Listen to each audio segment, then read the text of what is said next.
scattering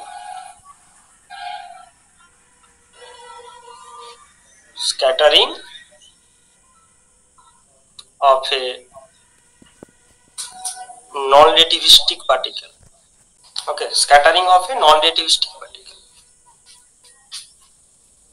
আচ্ছা, scattering জিনিসটা কি বলো তো? কেউ বলতে পারবে যে হোয়াট ইজ স্ক্যাটারিং? স্ক্যাটারিং বলতে কি বোঝো?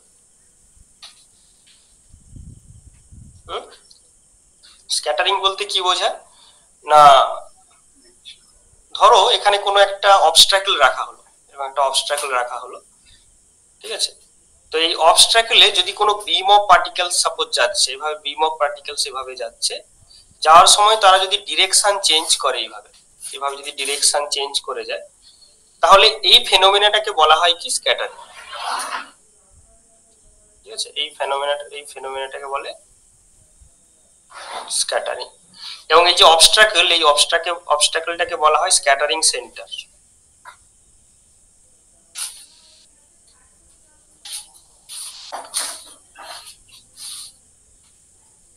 ওকে, এটাকে বলা হয় স্ক্যাটারিং সেন্টার। তো আমরা যেটা আলোচনা করতে চাইছি সেটা হচ্ছে কি, scattering of non relativistic particles, যেখানে স্ক্যাটারিং সেন্টারটা কেমন হবে? এই স্ক্যাটারিং সেন্টারটা হবে সেন্ট্রাল পোটেনশিয়াল। ঠিক আছে, সেন্ট্রাল পোটেনশিয়াল স্ক্যাটারিং সেন্টার হবে। অর্থাৎ স্ক্যাটারিং সেন্টারের যে পোটেনশিয়াল এনার্জি, সেটা শুধুমাত্র আর এর উপর ডিপেন্ড করবে, থিটা ফাইর উপর ডিপেন্ড করবে। ঠিক আছে, মানে ভি জেনারেলি কিসের ফাংশন হতে পারে? V function of r, that is only function of V r. তো সেন্ট্রাল পোটেনশিয়াল হবে স্ক্যাটারিং এর। আর তার সঙ্গে সঙ্গে এটা হচ্ছে কি স্ফেরিক্যালি সিমেট্রিক হবে। ঠিক আছে, স্ফেরিক্যালি সিমেট্রিক হবে। স্ফেরিক্যালি সিমেট্রিক মানে কি? মানে সিমেট্রিক ওভার ফাই। ঠিক আছে, ফাইর উপর ডিপেন্ড করবে, এই জন্য বলা হচ্ছে স্ফেরিক্যালি সিমেট্রিক পোটেনশিয়াল। তো এরকম একটা স্ক্যাটারিং সেন্টার আমি চুজ করেছি। তো এরকম একটা স্ক্যাটারিং সেন্টারে যদি আমি নন রিলেটিভিস্টিক পার্টিকেলের বিমকে ছেড়ে দিই, তাহলে যে স্ক্যাটারিং হবে, তো সেই স্ক্যাটারিং এর বিভিন্ন আসপেক্ট নিয়ে আমরা কিন্তু আজকে আলোচনা করব। অবশ্যই আমরা শুরু করব ক্লাসিক্যাল সেটআপ দিয়ে, কিন্তু তারপর আমরা দেখব যে কোয়ান্টাম মেকানিক্যালি আমরা সেটাকে কিভাবে ভাবতে পারি বা তাকে আমরা কিভাবে অ্যানালাইসিস করতে পারি। ঠিক আছে, তো সেটা শুরু করা যায়। ওকে, তো ক্লাসিক্যালি সেটআপটা কিরকম হবে? যে suppose it is a scattering center. Okay, scattering center having potential VR. Okay, for example, মানে এর যদি তোমরা রিলেটিভিস্টিক এক্সাম্পল দিতে চাও, তাহলে বলো তো এর এক্সাম্পল কি হতে পারে? রাদারফোর্ডের যে গোল্ড ফয়েল এক্সপেরিমেন্ট, সেটাকে বলা যেতে পারে। তা সেরকমই সিমিলার টাইপের একটা সেটআপ আমরা এখানে নিয়েছি। অর্থাৎ এখানে ধরো একটা অ্যাটমিক নিউক্লিয়াস বসে আছে, তো নিউক্লিয়াসের জন্য পোটেনশিয়ালটা এরকম হবে। নিউক্লিয়াসের জন্য যে ইলেকট্রনের উপর পোটেনশিয়ালটা অ্যাক্ট করবে, সেটা এরকম স্ফেরিক্যালি সিমেট্রিক হবে এবং সেন্ট্রাল পোটেনশিয়াল হবে due to Coulomb's law or due to Coulomb force. তো এখানে সাপোজ একটা ফ্রি পার্টিকেলের বিমকে এদিকে ছাড়া হচ্ছে। ঠিক আছে, কলিমেটেড বিম বলা যেতে পারে, যে collimated beam of free particles, collimated beam of free particles ভাবে আমরা এদিক দিয়ে পাস করাচ্ছি, অ্যালাউ করছি পাস করার জন্য। তো ফ্রি পার্টিকেল গুলো কেমন ফ্রি পার্টিকেল? আগেই আমরা ধরেছি নন রিলেটিভিস্টিক পার্টিকেল। তো যখনই তারা এর উপর গিয়ে ইনসিডেন্ট হবে, কি ঘটনা ঘটবে? তারা এভাবে স্ক্যাটার হয়ে যাবে, এদিকে স্ক্যাটার হয়ে যাবে, এদিকে ডিফারেন্ট ডিরেকশনে এরকম ভাবে স্ক্যাটার হয়ে যাবে, তাই তো? হবে কিনা বলো? ডিফারেন্ট ডিরেকশনে এভাবে স্ক্যাটার হয়ে যাবে। এবার আমি যদি ক্লাসিক্যালি ভাবি, তাহলে এরকম দিকে কিন্তু কোনো রকম স্ক্যাটারিং হবে না। মানে আমি যদি একদম অপোজিট সাইডে দেখি, ডিরেক্টলি অপোজিট যদি দেখি, এখানে যদি কোনো একটা মানে হার্ড স্ফিয়ার বসানো থাকে, তাহলে এদিকে কি কোনো পার্টিকেল আসতে পারবে? আসতে পারবে না, ক্লাসিক্যালি আসতে পারবে না। কিন্তু আমরা জানি কোয়ান্টাম মেকানিক্যালি অনেক সময় অনেক ফেনোমেনা তোমরা পড়েছো, যেমন কোয়ান্টাম টানেলিং, টানেলিং এর মাধ্যমে এখানেও কিন্তু আমরা ট্রানজিশন প্রবাবিলিটি পেয়ে থাকি। তো সেটা হয়তো পাওয়া যেতে পারে, কিন্তু ক্লাসিক্যালি আমরা দেখবো এখানে কোনো পার্টিকেল আসবে। তো তার মানে কি হবে, এই কলিমেটেড বিমটা এখানে পড়ার পর তারা ডিরেকশন চেঞ্জ করবে, ডিফারেন্ট ডিরেকশনে স্ক্যাটার হয়ে যাবে।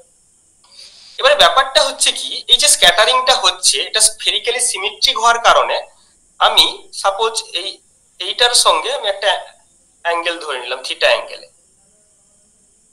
তো এই অ্যাক্সিসের সঙ্গে থিটা অ্যাঙ্গেলে আমি যদি একটা স্ফিয়ার নিয়ে নিই, সরি একটা সার্কেল নিয়ে নিই, এরকম ভাবে আমি যদি একটা সার্কেল নিয়ে নিই যেখানে এটাও থিটা, এটাও থিটা। তো এই সার্কেলের উপর প্রত্যেকটা পয়েন্টে কিন্তু সিমেট্রিক্যালি স্ক্যাটারিংটা হবে কিনা বলো? প্রত্যেকটা পয়েন্টের উপর কিন্তু সিমেট্রিক্যালি স্ক্যাটারিংটা হবে, কারণ আমি ধরেছি কি এই যে পোটেনশিয়ালটা, এই পোটেনশিয়ালটা হচ্ছে স্ফেরিক্যালি সিমেট্রিক। তো স্ফেরিক্যালি সিমেট্রিক পোটেনশিয়াল হওয়ার কারণে স্ফেরিক্যালি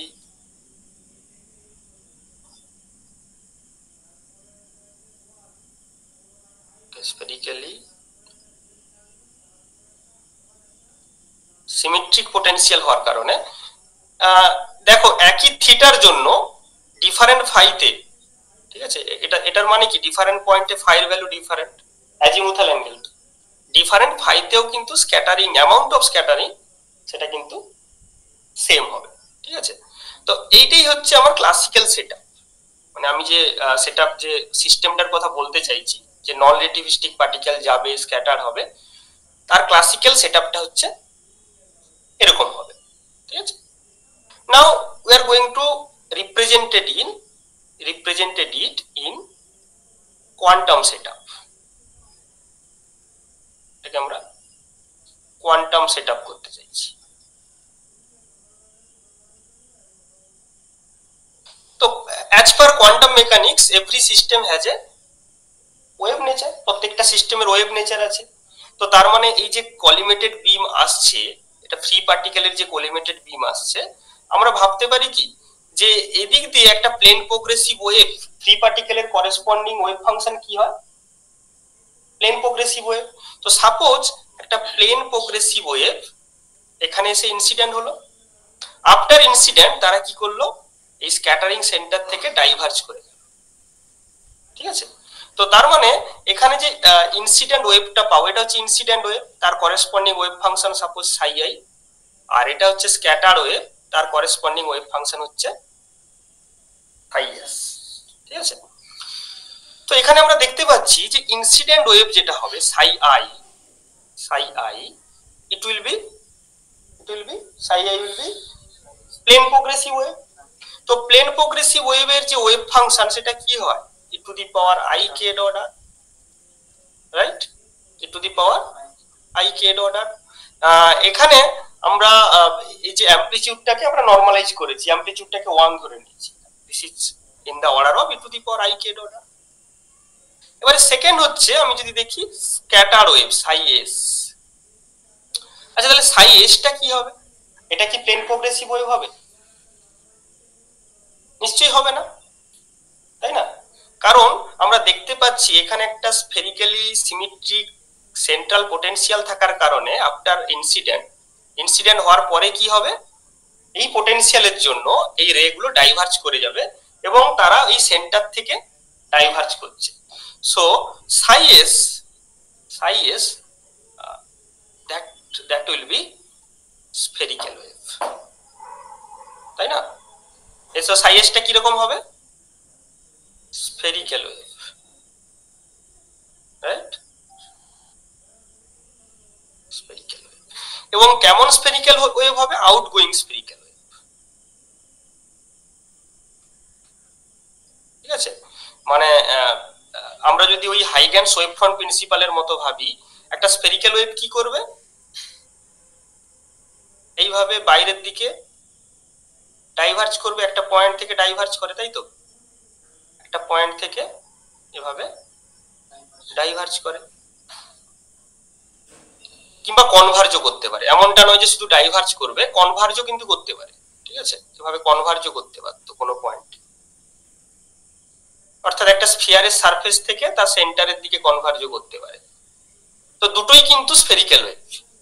মানে একটা পয়েন্ট সোর্স থেকে যেভাবে ওয়েভ প্রপাগেট করে তখন তারা কি দেয়, স্ফেরিক্যাল ওয়েভ ফ্রন্ট দেয়, তাকে আমরা তখন স্ফেরিক্যাল ওয়েভ বলে থাকি। তো এটা হচ্ছে আউটগোয়িং স্ফেরিক্যাল ওয়েভ, এটা হচ্ছে আউটগোয়িং, ওকে, আর এটা হচ্ছে incoming.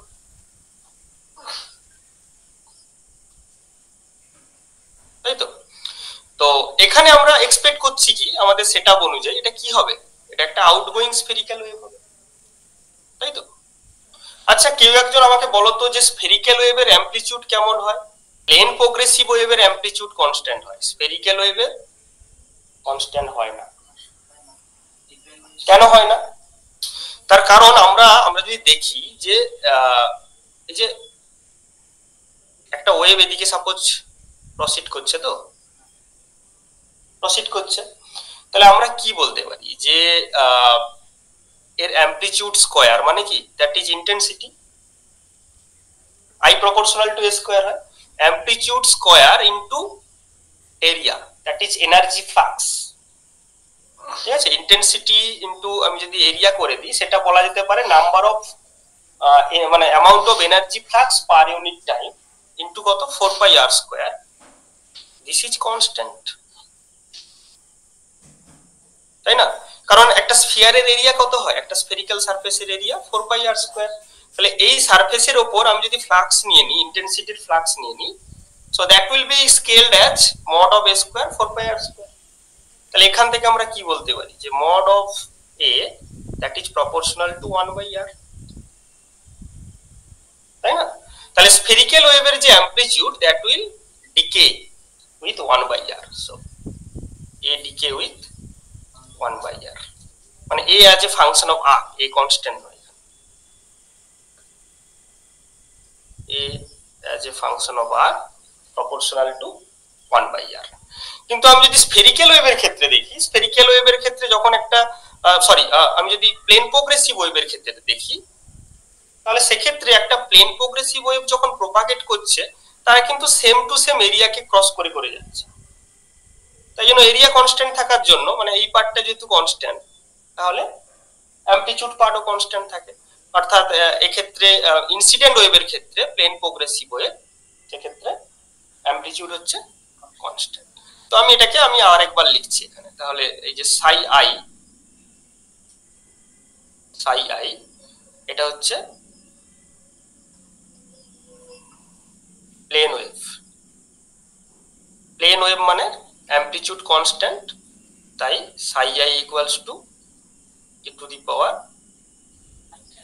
I k dot r.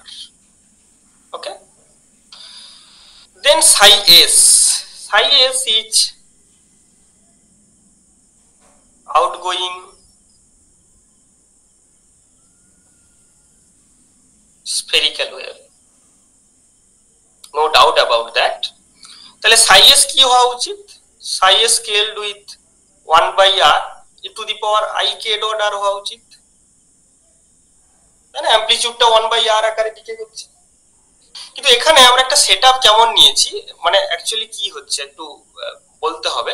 এবারে কি হচ্ছে, আমার সেটআপটা কি রকম না, এখান থেকে আমি কলিমেটেড বিম পাঠাচ্ছি, এদিকে কলিমেটেড বিম পাঠাচ্ছি, এখানে আমি স্ক্যাটারিং সেন্টার রেখেছি এরকম করে, তারপরে এগুলোতে আমি ডিটেক্টর বসিয়ে রেখেছি, ডিটেক্টরে ডিটেক্ট করছি যে কোন অ্যাঙ্গেলে কতটা স্ক্যাটারিং হচ্ছে। তো এই যে ডিটেক্টরটা কি না অনেকটা দূরে আছে, ঠিক আছে? the position of the detector is far away from the scattering center, ঠিক আছে? so the detector is placed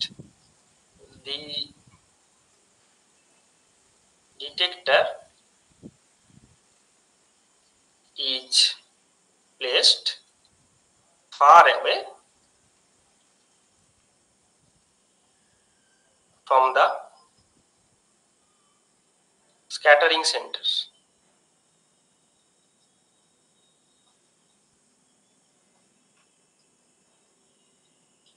তাহলে স্ক্যাটারিং সেন্টার থেকে যদি ফার অ্যাওয়ে থাকে তাহলে কি হচ্ছে, r টেন্ডস টু ইনফিনিটি হয়ে যাবে। সেক্ষেত্রে এই যে ফেজ পার্টটা এই ফেজ পার্টটা আর থিটা ফাইর উপর ডিপেন্ড করবে না, অর্থাৎ কে এর শুধুমাত্র রেডিয়াল পার্টটা থাকবে, k theta k phi will be zero. Wave propagation ভেক্টরে থিটা ফাই নেগলিজিবল হয়ে যাবে। তাহলে সেক্ষেত্রে আমরা এটাকে স্কেল করতে পারি 1/r e two the power i K r। ওকে, এখানে একটা জিনিস বলে নেওয়া ভালো, এই যে কে এর ভ্যালুটা দু ক্ষেত্রে সেম আছে। কে মানে কি টুয়াইস পাই বাই ল্যামডা, মানে ওয়েভলেন্থ ইজ সেম। তার মানে এখানে আমরা কনসিডার করছি দিস ইজ ইলাস্টিক স্ক্যাটারিং, অর্থাৎ এনার্জির কোনো চেঞ্জ হচ্ছে না। ইলাস্টিক স্ক্যাটারিং মানে এনার্জির কোনো চেঞ্জ হচ্ছে না, অনলি ডিরেকশন চেঞ্জ করছে। This is elastic scattering. Okay, e two the power i K r। এবার এখানে আরেকটা বিষয় আছে, আরেকটা বিষয় কি, আমি দেখলাম যে এটা independent of phi, no doubt about that, independent of phi, কিন্তু depends on theta. The amount of scattering depends on theta. Because আমি যদি এখানে দেখি, এখানে কিন্তু অলমোস্ট স্ক্যাটারিং জিরো, তাই না? আবার যদি উল্টো দিকে দেখি, সেদিকে একটা স্ক্যাটারিং আছে, অর্থাৎ ডিফারেন্ট অ্যাঙ্গেলে এখান থেকে যদি থিটার ভ্যালু ডিফার করানো হয়, for different value of theta the amount of scattering will be different. So phenomenologically we can put some modulating factor to take care about that. Okay, তাহলে এই জিনিসটা অ্যাকচুয়ালি আমাকে কি করতে হবে, 1 না লিখে কি লিখতে হবে, some modulating factor f theta, some modulating factor f theta। এখানে k কে আমি একটা প্যারামিটার হিসেবে ইউজ করতে পারি, যে for a particular k, k মানে ওয়েভলেন্থ। মানে এখানে আমি যদি মনোক্রোমাটিক লাইট পাঠাই তাহলে F K will be for 1k, কিন্তু আমি যদি ডিফারেন্ট কালারের পাঠাই, ডিফারেন্ট ফ্রিকোয়েন্সির বা ডিফারেন্ট ওয়েভলেন্থের পাঠাই, সেই কারণে আমি একটা এফ কে ইউজ করছি, যে for a particular K the modulating factor will be like that. Okay, so this is the scatter wave function. Scatter ওয়েভের ওয়েভ ফাংশনটাকে আমরা এইভাবে এস্টিমেট করতে পারি। ঠিক আছে, তো এটাকে বলা যেতে পারে this is phenomenological wave function of the system. Hence, the phenomenological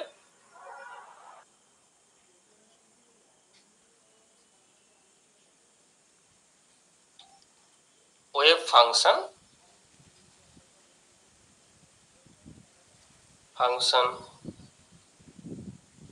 of the system, সেটা যদি সাই হয় তাহলে সাই ফেনো বলে লিখছি, সাই ফেনো। সো দ্যাট উইল বি, একটা আসবে কি সাই আই, এটাও ফেনোমেনোলজিক্যালি আমরা লিখেছি, এন্ড সাই এস। তাহলে সেটা কি হবে, e to the power i z order plus f k of theta by r e to the power i k r. So এখানে ফাই ডিপেন্ডেন্স কিন্তু আমি রাখিনি, অনলি ডিপেন্ডস অন থিটা, আর k যে প্যারামিটার। তো এটা হচ্ছে phenomenological setup or phenomenological estimation of the wave function of the scattering system. Okay, আচ্ছা, যখন কোনো স্ক্যাটারিং হয় তখন আমাদের দুটো জিনিস খুব ইম্পর্টেন্ট, মানে দ্য অ্যামাউন্ট অফ স্ক্যাটারিং এটাকে মেজার করার জন্য দুটো প্যারামিটার কিন্তু খুব ইম্পর্টেন্ট, যে দুটো প্যারামিটারকে আমাদের মেজার করতে হবে, সেটাকে বলা হয় কি স্ক্যাটারিং ক্রস সেকশন। দুটোকেই বলা হয় scattering cross section. Scattering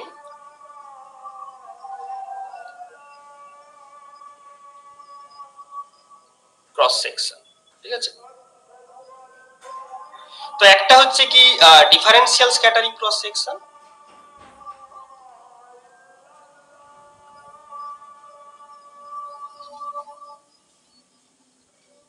differential scattering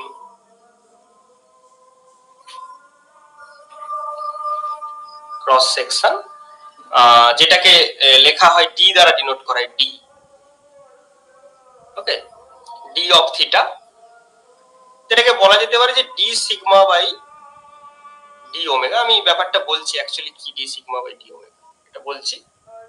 আরেকটা যেটা হয় সেটা হচ্ছে কি টোটাল স্ক্যাটারিং ক্রস সেকশন।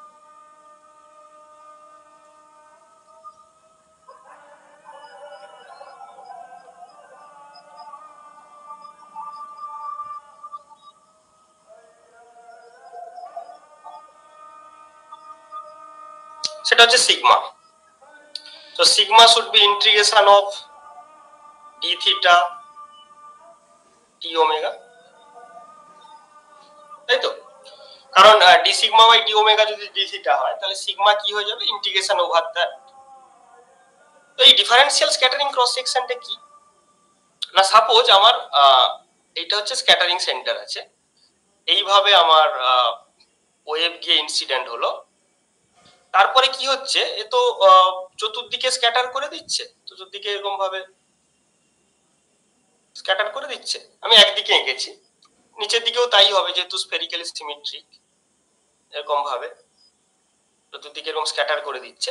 আমি দেখতে চাইছি যে কোন একটা particular D omega solid angle আমি ধরে নিলাম, ডি ওমেগা সলিড অ্যাঙ্গেল। এই ডি ওমেগা সলিড অ্যাঙ্গেলের মধ্য দিয়ে কতটা পরিমাণ, মানে মানে বলা যেতে পারে যে পার ইউনিট সলিড অ্যাঙ্গেলের মধ্য দিয়ে, ঠিক আছে, পার ইউনিট সলিড অ্যাঙ্গেলের মধ্য দিয়ে কত ফ্র্যাকশন আমার স্ক্যাটার হয়ে যাচ্ছে, সেটা আমাকে এখানে বের করতে হবে। তো সেটাকে বলা হচ্ছে ডি থিটা, মানে ডি থিটা মানে যেটাকে আমরা বলছি, সেটাকে আমরা বলছি ডি অফ থিটা, মানে ডিফারেন্সিয়াল স্ক্যাটারিং ক্রস সেকশন, সেটা হচ্ছে কি D sigma by D omega, ঠিক আছে? তো তার মানে আমাকে কি করতে হবে, আমি এখানে একটা এলিমেন্টারি সলিড অ্যাঙ্গেল কেটে নিলাম, এই যে থিটা থেকে থিটা প্লাস ডি থিটার মধ্যে, ঠিক আছে? এই অ্যাঙ্গেলটা সাপোজ থিটা, তো থিটা থেকে থিটা প্লাস ডি থিটা, এটা হচ্ছে ডি থিটা, ঠিক আছে? তো তাহলে কি হবে,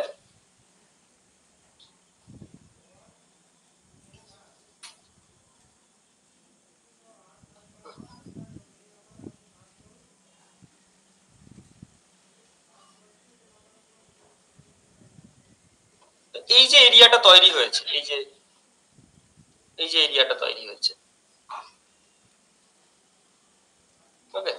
তো এই এরিয়াটা যে সলিড অ্যাঙ্গেল তৈরি করেছে সেটা হচ্ছে ডি ওমেগা, ঠিক আছে? তাহলে এই ডি ওমেগা সলিড অ্যাঙ্গেলের মধ্য দিয়ে কতটা আমার স্ক্যাটার হয়ে যাচ্ছে বাই আমার ইনসিডেন্ট অ্যামাউন্ট অফ, কতটা incident amount of the wave, সেটা আমরা রেশিও করব। তাকে আবার আমি যদি এই এরিয়া দিয়ে ভাগ করে দিই তাহলে পার ইউনিট সলিড অ্যাঙ্গেলের জন্য চলে আসবে, ঠিক আছে? তো সেটাকেই বলা হচ্ছে কি ডিফারেন্সিয়াল স্ক্যাটারিং ক্রস সেকশন, ঠিক আছে? তো এই ক্ষেত্রে আমরা কি লিখব না, আমরা এখানে লিখব হচ্ছে যে কারেন্ট ডেনসিটি, ঠিক আছে, মানে probability current density of the scatter wave, অর্থাৎ এটাকে আমরা লিখতে পারি যে সাপোজ জেএস, ঠিক আছে, জেএস ইনটু এই এরিয়াটা, এটা হচ্ছে কি ডিএস, ঠিক আছে, ডিএস বাই জেআই, একে আবার আমি ডি ওমেগা দিয়ে ভাগ করে দেব। তো আমরা জানি যে ডি ওমেগা সমান কত হয়, ডিএস বাই আর স্কয়ার, তাই তো? ডি ওমেগা সমান কত হয়, ডিএস বাই আর স্কয়ার। তার মানে আমরা এটাকে লিখতে পারি কি JS into R square by JI. তাহলে ডি অফ থিটা মানে ডিফারেন্সিয়াল স্ক্যাটারিং ক্রস সেকশন, তার এক্সপ্রেশন হলো এই। তো তাহলে D theta will be equal to that. তো এবারে আমরা এই কেসটার জন্য, অর্থাৎ এই যে স্ক্যাটারিং সেটআপ আমরা ইউজ করছি, এই সেটআপের জন্য আমরা জেআই আর জেএস বার করব। আচ্ছা, জে এর এক্সপ্রেশন কি হয় জানো? জে ইকুয়ালস টু কত হয়, কত হয় জে ইকুয়াল টু ইন্টিগ্রেশন কত, আইএইচ কাট বাই 2m, হ্যাঁ, সাই grad of Sai star minus Sai star of grad of সাই। মানে অ্যাকচুয়ালি যদি অর্ডারিংটা ফলো করতে হয় তাহলে সাইটা এদিকে থাকা উচিত,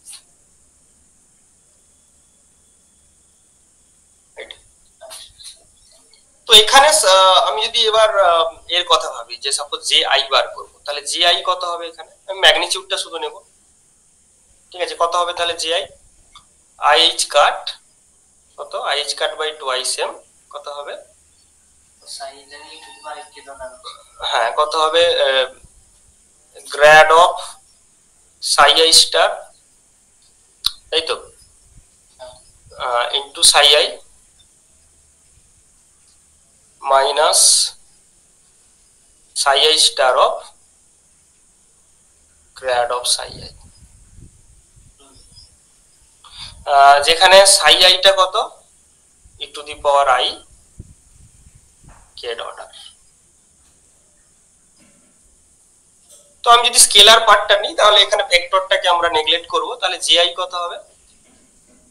জে আই কত হবে? Grad of I square by 2 M থাকলো।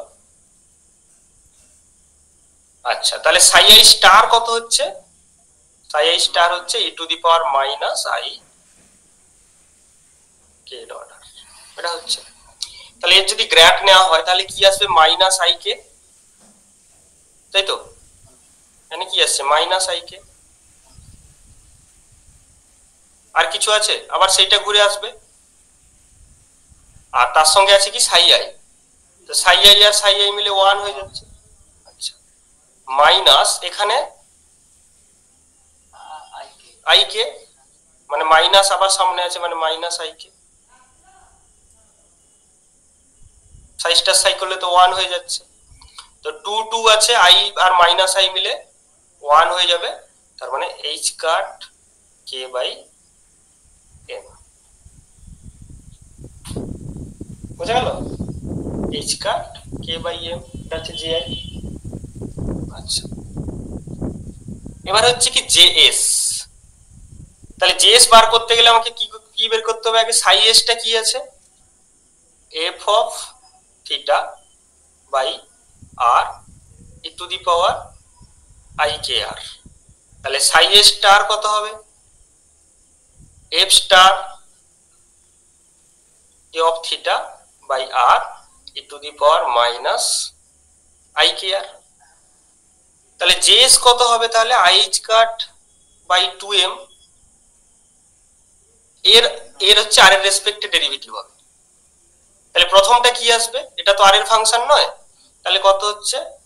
F star k of theta minus 1 by R square, তাই তো? Minus 1 by R square. আর এটা কি আছে? এটা পুরোটা বড় ব্র্যাকেট দিচ্ছি, e to the power minus i k r. তারপরে এটা যা আছে পড়ে থাকবে, এ আগে মাইনাস আই কে আসবে, অর্থাৎ minus i k f k star of theta by r e to the power minus i k r. হ্যাঁ, এর সঙ্গে গুণ থাকবে কি? F k by r, f k of theta by r e to the power i k r, এটা থাকবে। Minus কি হবে? মাইনাস হবে এটা পড়ে থাকবে, অর্থাৎ f star k of theta by r e to the power minus i k r পড়ে থাকবে। এটার ডেরিভেটিভ, এটা ডেরিভেটিভ করলে কি আসবে? প্রথম আসবে minus f K theta by R square e to the power i k r, তারপর প্লাস আসবে plus i k f K theta by r e to the power i k r. আচ্ছা, এবারে যদি এখানে দেখি, এখানে আছে কি? এইটার সঙ্গে যদি এটা গুণ করা মানে মাল্টিপ্লাই করা হয় তাহলে কি আসবে? Minus i k 1 by R square. আর এখানেও তাই আসবে, প্লাস এখানে কি আছে? এর সামনে মাইনাস আছে, মাইনাস আই কে এটা, তাই না? এটাও প্লাস না? এটাও প্লাস আছে, এটা। আচ্ছা, তাহলে কি হচ্ছে? এটাতে কি আছে? তাহলে মাইনাস আছে এখানে,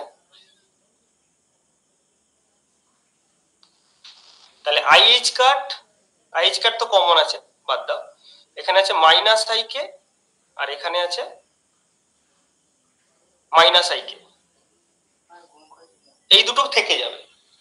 কিন্তু এখানে কি আছে, এখানে আছে মাইনাসে মাইনাসে প্লাস, আর এটার আগে কি আছে মাইনাস, তার মানে এইটা ক্যান্সেল আউট হয়ে যাবে। ভালো করে দেখো, আমি যদি মাল্টিপ্লাই করি এর সঙ্গে, এইটা তো সেম টার্ম, শুধু এর আগে মাইনাস আছে আর এর আগে মাইনাসে মাইনাসে প্লাস আছে। তাহলে আর বাকি কটা টার্ম আছে? দুটো টার্ম। এই দুটো টার্ম কিন্তু অ্যাকচুয়ালি সেম, তাই না? একই আছে, মাল্টিপ্লাই করলে সেম আসবে। এই to the power minus i k r to the power i k r মিলে 1 হয়ে যাবে, ঠিক আছে? হ্যাঁ, একটা জিনিস আমি না, ঠিক আছে, এটা আছে, আর এখানে আর আছে, এখানে আর আছে, মানে আর স্কোয়ার আসবে, আর এখানে আই কে মানে মাইনাস 2i কে আসবে। তাহলে এটা অ্যাকচুয়ালি যখন সিম্পলিফাই করছি, আই আর মাইনাস আই মিলে প্লাস 1, তাহলে কত হবে? H cut K by M 1 by R square, F star M মানে হচ্ছে mod of F K theta square, এটা। তাহলে এটা যদি পুট করে দেওয়া হয় কোথায়, এটা যদি এখানে পুট করে দেওয়া হয়, তাহলে ডি থিটা কত আসবে? ডি থিটা চলে আসছে, এখানে যদি পুট করে দেওয়া হয়, আর স্কোয়ার এখানে একটা আছে, আর স্কোয়ার ক্যান্সেল আউট হয়ে গিয়ে থাকবে mod of F K theta square.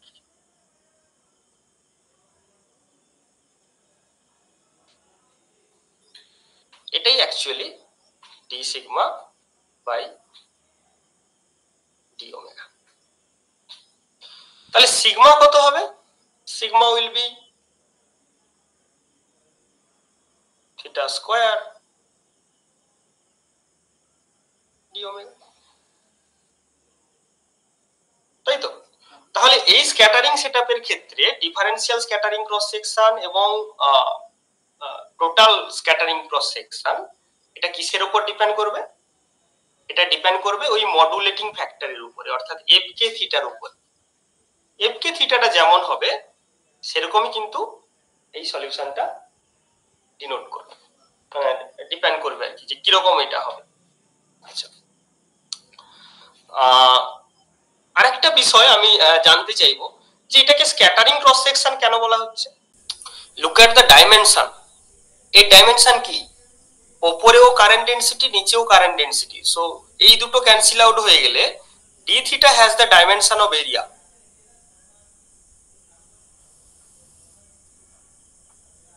So area means cross section. Basically কিন্তু এটা হচ্ছে প্রবাবিলিটি অফ স্ক্যাটারিং, ঠিক আছে? এটাকে বলা হচ্ছে কি? প্রবাবিলিটি অফ স্ক্যাটারিং, যে কোনো একটা পার্টিকুলার অ্যাঙ্গেলে প্রবাবিলিটি অফ স্ক্যাটারিং সেটা হচ্ছে ডি থিটা। কিন্তু যেহেতু এর ডাইমেনশনটা এরিয়ার সঙ্গে সমান হচ্ছে, তাই জন্য এটাকে বলা হচ্ছে স্ক্যাটারিং ক্রস সেকশন। ওকে, এটাকে স্ক্যাটারিং ক্রস সেকশন বলা হচ্ছে।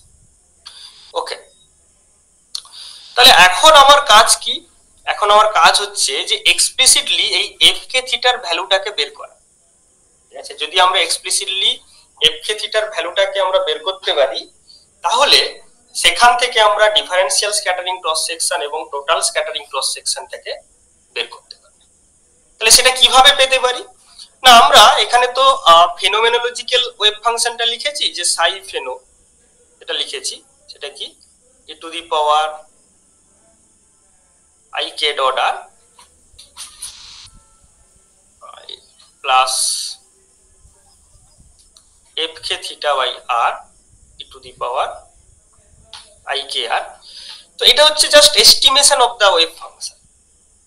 তো আমি যদি f k থিটাটা বের করতে চাই, তাহলে আমাকে কি করতে হবে?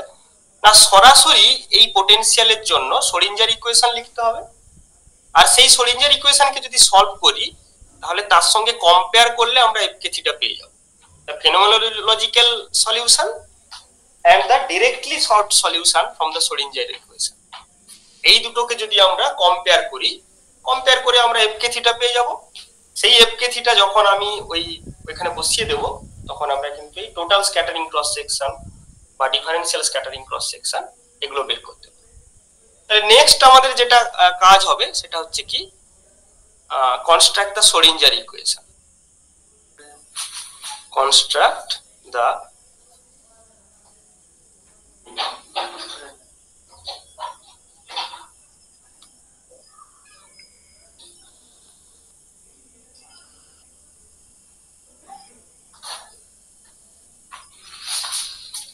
Schrodinger equation. তো শ্রোডিঞ্জার ইকুয়েশন কেমন হবে এখানে আমরা জানি minus H cut square by twice M of grad square of psi plus V psi equal to E psi. This V is the central potential, so that is V of R. তো আমি যদি ওই এর মতো ভাবি, Rutherford scattering সেটআপের মতো ভাবি, তাহলে এই যে ভিটা, এই ভিটা কি? The coulomb potential. For example এখানে আমি যদি এক্সাম্পল নিতে চাই, for example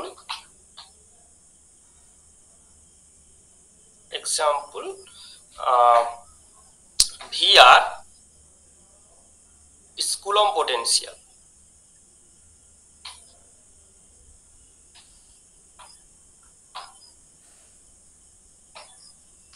So this equation resembles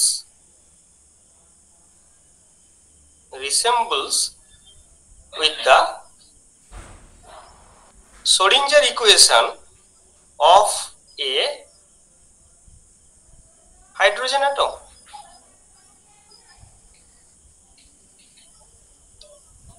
তাই না? এটা যদি আমার কুলম্ব পোটেনশিয়াল হয়ে যায়, তো হাইড্রোজেন অ্যাটমের শ্রোডিঞ্জার ইকুয়েশন তো সেম টু সেম হয় কি হয় না বলো? হ্যাঁ, the Schrodinger equation of a hydrogen atom and the Schrodinger equation of this setup is identical. It looks like identical. এখন আমার কোশ্চেন হচ্ছে, এরা কি পুরোপুরি আইডেন্টিক্যাল নাকি কোনো ডিফারেন্স আছে?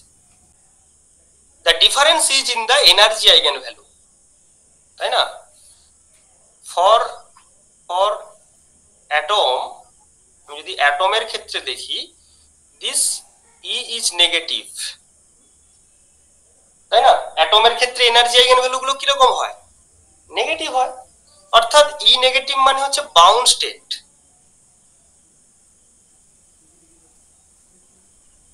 Okay, for this setup, for this scattering setup,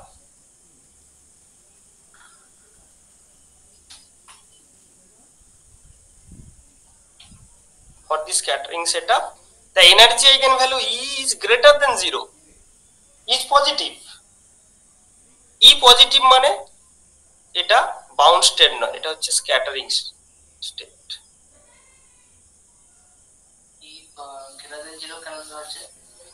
কারণ এখানে তোমার তো ফ্রি পার্টিকেল, তোমার এখানে যে পার্টিকেল গুলো এসে পড়ছে এটা তো ফ্রি পার্টিকেল। এটা বাউন্ড স্টেট হলে তাহলে স্ক্যাটার হবে কেন? এর এনার্জি যদি নেগেটিভ হবে তাহলে কি হবে? এই নিউক্লিয়াসের কাছে এসে সেও ইলেকট্রনের মতো তাহলে রোটেট করতে, সেটা হবে না। কি হবে? বেরিয়ে। মানে আমি যদি এখানে আলফা পার্টিকেল দিই, তাহলে alpha is a positive particle, সে এখানে বাউন্ড হতে যাবে কেন? সে তো অ্যাট্রাক্টেড হবে না, সে তো রিপেলড হবে। ঠিক আছে, তাহলে এই হচ্ছে বিষয়। দ্য ডিফারেন্স, দ্য শ্রোডিঞ্জার ইকুয়েশনটা দেখতে একই লাগছে, কিন্তু ডিফারেন্সটা হচ্ছে ই এর মধ্যে। ই পজিটিভ হলে সেটা অ্যাটমিক শ্রোডিঞ্জার ইকুয়েশন, আর যদি ই গ্রেটার দেন 0 হয়, মানে যেটা স্ক্যাটারিং স্টেট, সেটা এই সেটআপের জন্য ঘটে। তো আমরা পড়েছি অ্যাকচুয়ালি, যখন আমরা হাইড্রোজেন অ্যাটমের শ্রোডিঞ্জার ইকুয়েশন স্টাডি করছিলাম, তো সেখানে পড়েছি যে আমি যদি এদিকে আর দিলাম আর এদিকে V of R, so V of R is proportional to -1/r হয়, তাই তো? তাহলে সেটা কি দেখি আমরা, এরকম একটা পোটেনশিয়াল দেয় না, -1/r টাইপ অফ পোটেনশিয়াল দেয়। তো এটা হচ্ছে কি ই লেস দেন 0, নিচেরটা। যখন ই লেস দেন 0 হবে তখন এনার্জি লেভেল গুলো কিরকম হয়? ডিসক্রিট হয়, তাই তো? এনার্জি লেভেল গুলো ডিসক্রিট হয়, এবং যত 0-র কাছাকাছি চলে আসে তখন কিন্তু তারা কাছাকাছি হয়ে যায়, বোরস করেসপন্ডেন্স প্রিন্সিপাল বলে, তাই না? যখন n tends to infinity, energy state গুলো যত বাড়বে এনার্জি, তত কি হবে? এনার্জি লেভেল গুলো কাছাকাছি হয়ে যাবে, কনডেন্সড হয়ে যাবে। আর যদি ই গ্রেটার দেন 0 হয়, তখন কিন্তু কোনো এরকম ডিসক্রিট স্টেট আসবে না, সেটা কন্টিনিউয়াস স্টেট, কন্টিনিউয়াস, আর যখন ই লেস দেন 0 তখন হচ্ছে ডিসক্রিট। এটাকে আমরা বলছি বাউন্ড স্টেট, আর এটাকে আমরা বলছি স্ক্যাটারিং স্টেট। ঠিক আছে, মানে বাউন্ড স্টেটে এরকম ডিসক্রিট এনার্জি লেভেল পাওয়া যায়, যেরকম হাইড্রোজেন অ্যাটমের ক্ষেত্রে তোমরা দেখেছো। স্ক্যাটারিং স্টেটে এরকম ডিসক্রিট পাওয়া যায় না, সেই জায়গায় কি হয়, সেই জায়গায় এরকম কন্টিনিউয়াস এনার্জি লেভেল আছে, কন্টিনিউয়াস এনার্জি, তাই না? This is continuous. ওকে, তাহলে this will be somehow different from the atomic Schrodinger equation. So the solution will be different. কারণ ওখানে ডিসক্রিট এনার্জি লেভেল পেয়েছিলাম, মানে wave function was quantized.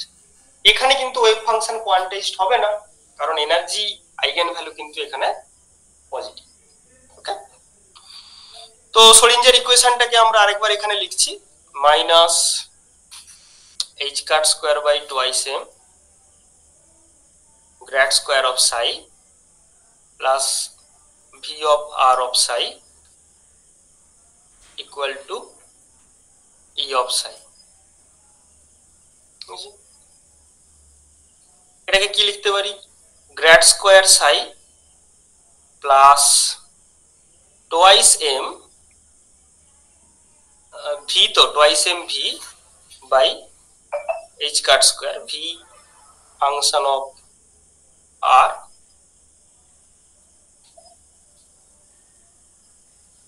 of psi equal to twice me by h cut square of psi। এইটা লিখতে পারি। নাও আমরা এখানে collimated, আমরা যে ইনসিডেন্ট ওয়েভটাকে সেটআপ করেছি সেটা কেমন সেটআপ করেছি, কলিমেটেড বিম ফ্রি পার্টিকেলে। তো সেক্ষেত্রে ই কত হয়, ই আমরা জানি h cut square a square by twice m, k is continuous, তাই তো, k is continuous। তাহলে সেক্ষেত্রে আমরা এটাকে কি লিখতে পারি, না না এটাকে আমি মাইনাসটা বোধহয় ইগনোর করেছি, এখানে মাইনাস থাকা উচিত ছিল, তাই তো, এটাও মাইনাস, এটাও মাইনাস।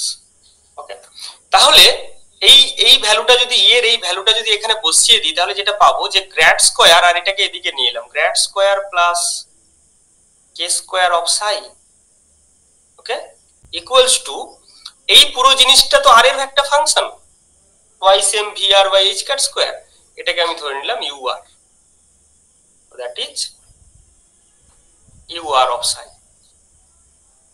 ওকে, তাহলে শ্রোডিঞ্জার ইকুয়েশনটাকে আমরা এইভাবে আমরা রিডিউস করে নিতে পারি, সেটা হচ্ছে grade square plus K square of psi r equal to u of r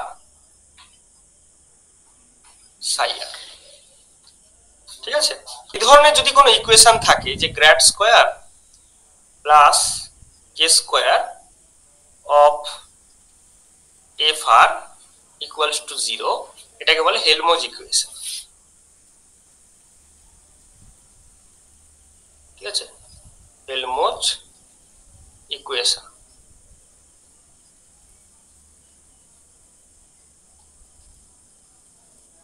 of first kind।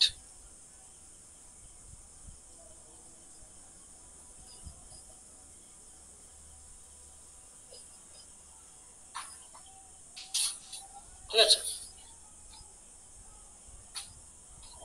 এটাকে বলে Helmholtz equation of first kind, মানে এটা একটা হোমোজিনিয়াস ইকুয়েশন এফ আর। আবার এটা যদি ইনহোমোজিনিয়াস হয়, অর্থাৎ grad square plus K square of F r, sorry f R equal to g r, এটা হচ্ছে Helmholtz equation of second kind.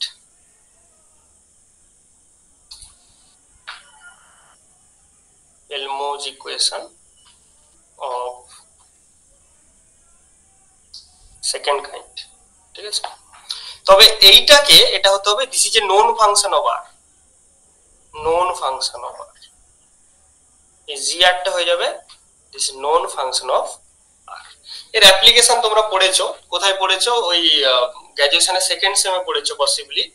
ওখানে দেখবে যে vibration of A circular membrane, partial wave analysis ছিল না, যে বিভিন্ন পার্সিয়াল ডিফারেন্সিয়াল ইকুয়েশন তাদের সলিউশন ছিল। সেখানে দেখবে যে ওই যে vibration of A square membrane, তারপর রেক্টেঙ্গুলার মেমব্রেন, সার্কুলার মেমব্রেন। তো যখন সার্কুলার মেমব্রেন পড়তে যাবে সেখানে কিন্তু এই ধরনের একটা ইকুয়েশন আসবে। এটা পড়নি যদিও বা, এই হোমোজিনিয়াস পোরশনটা পড়েছো, যে grad square plus K square of F R equal to 0। এবারে এখানে এই যে ইকুয়েশনটা, এটা খানিকটা এর মতো দেখতে না? কি তাই তো? এই যে ইকুয়েশন আর এই ইকুয়েশন একই রকম দেখতে না? তাহলে কি বলতে পারি this is the Helmholtz equation of second kind? এটা দেখতে একই রকম হলেও এটা কিন্তু সেম নয়। তার কারণটা, হেলমোজ ইকুয়েশন অফ সেকেন্ড কাইন্ড তখনই হবে যদি জি আরটা নোন ফাংশন অফ আর হয়, but this is not the known function of r. এই ইকুয়েশনের সলিউশন কি? এই ইকুয়েশনের সলিউশন হচ্ছে সাই আর। তো সাই আর তো আমি জানি না, সাই আর তো আমাকে বের করতে হবে। তো এইদিকে সাই আর আছে, so psi r is not the known function of r, ঠিক আছে? সাই আর এখানে আমার নোন ফাংশন নয়, তাই জন্য this is not the Helmholtz equation of second kind. but for the time being, if you pretend that suppose you know psi r, মানে আমি ধরে নিলাম যে আমরা যদি জানি psi r টা, তাহলে এটা মোটামুটি আমরা বলতে পারি this is a known function. তখন আমরা এটাকে we can pretend, আমি এই কথাটা ইউজ করছি, we can pretend that it may be the Helmholtz equation of second kind. কিন্তু but due to the procedure, মানে প্রসিডিওরটাকে, মানে এই প্রসিডিওরের স্বার্থে আমি অ্যাজিভ আমি ধরে নিচ্ছি যে ওটা নোন ফাংশন, ঠিক আছে? তাহলে এই ধরনের ইকুয়েশনের সলিউশন কি রকম হয়? এটা একটা ইনহোমোজিনিয়াস ডিফারেন্সিয়াল ইকুয়েশন, এর সলিউশন কিভাবে হয়? তাহলে সাই আর কি হবে? সলিউশন কিভাবে হবে? একটা কমপ্লিমেন্টারি ফাংশন পার্ট থাকবে CFR plus particular integral, and particular integral it will be কত হবে? g of r prime u of r prime psi of r prime dr prime, where grr prime is the green function. এটা আমরা আগে আলোচনা করেছি, আগের সেমিস্টারে আলোচনা হয়েছে যে কি করে আমরা ইনহোমোজিনিয়াস ডিফারেন্সিয়াল ইকুয়েশনকে সলভ করব। So this is green function.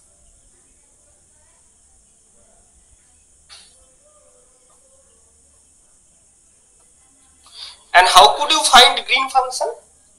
Green function will be found from this operator rad square plus k square of grr prime. It will be Dirac delta. This is 3D, so r minus r prime. Okay. So you have to solve this equation. Then you could find gr.